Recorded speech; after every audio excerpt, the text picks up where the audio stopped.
আসসালামু আলাইকুম। আমরা পার্সেন্টেজের পার্ট 3 নিয়ে হাজির হলাম। এখানে দেখতে পাচ্ছি চিনির দাম 25% বৃদ্ধি পেয়েছে। কোন পরিবার চিনির খরচ অপরিবর্তিত রাখতে চাইলে চিনির ব্যবহার শতকরা কত কমাতে হবে? তো এই ক্ষেত্রে আমরা কিভাবে উত্তর পাবো সহজে? শতকরা ব্যবহার কমাতে হবে।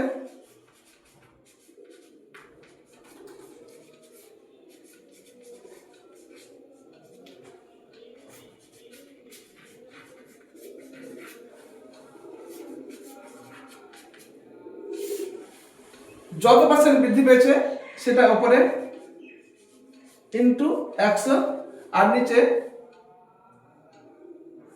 100 প্লাস যত পার্সেন্ট বৃদ্ধি পেয়েছে এত পার্সেন্ট। এভাবে আমরা তাহলে খুব সহজে বের করে নিতে পারছি 25 গুণন 100 আর নিচে হচ্ছে 125 এত পার্সেন্ট। 25 একে 25, 5 25 125, 5 একে 5, 5 20 100 সমান 20%। কত সহজে পেয়ে নিলাম।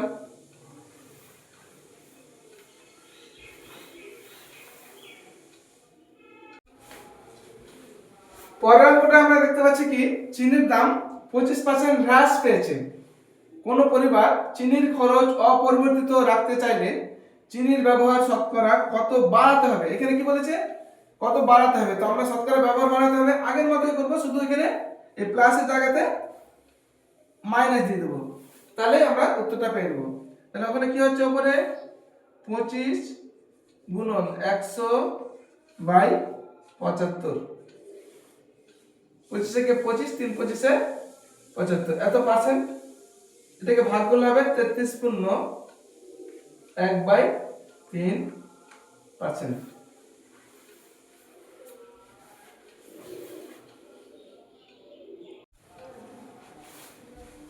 এখানে দেখতে পাচ্ছি আমরা কোন দ্রব্যের মূল্য প্রথমে 25% বৃদ্ধি করে পরে 25% কমানো হলো, এক্ষেত্রে দ্রব্যটির দামের কি পরিবর্তন হবে?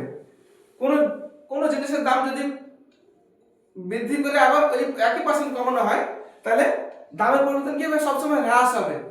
তো দ্রব্যটির হ্রাসের হার, দ্রব্যটির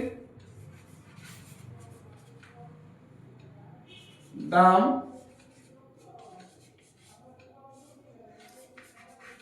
হ্রাসের হার সমান যত পার্সেন্ট থাকবে তার স্কয়ার বাই 100%।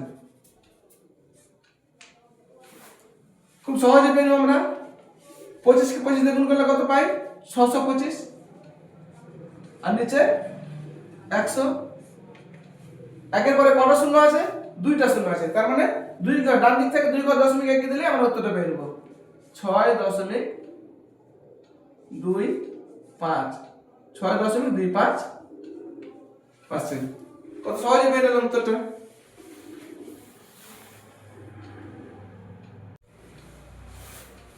এবার আমরা আরেকটা অঙ্ক দেখতে পাচ্ছি যে একটি সংখ্যাকে পর পর প্রথমে 10% এবং পরে 15% বৃদ্ধি করা হলে সংখ্যাটির মোট বৃদ্ধির হার কত হবে?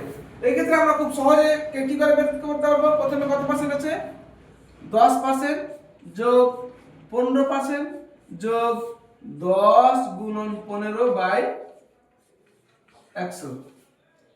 খুব সহজে আমরা বের করতে পারবো কি করে? 10 আর 15 কত হচ্ছে? 25 যোগ এখানে একটা শূন্য কেটে গেল, 15 কে 10 দিয়ে ভাগ করলে 1.5 এত পার্সেন্ট হবে, সমান হচ্ছে 26.5%।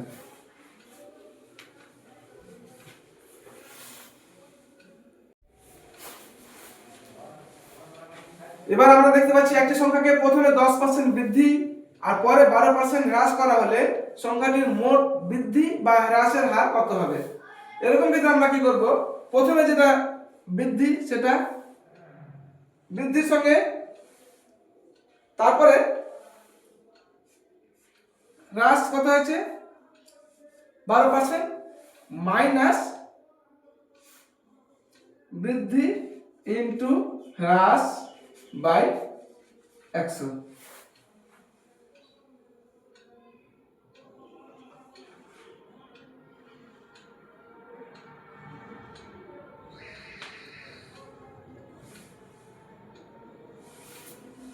তাহলে কত হচ্ছে, না sorry 20 minus.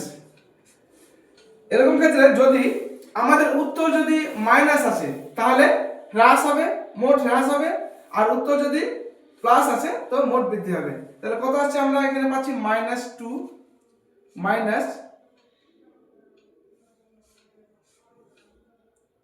1.2 is equal to minus 3.2 এত পার্সেন্ট। তার মানে মোট হ্রাসের পরিমাণ হচ্ছে 3.2%।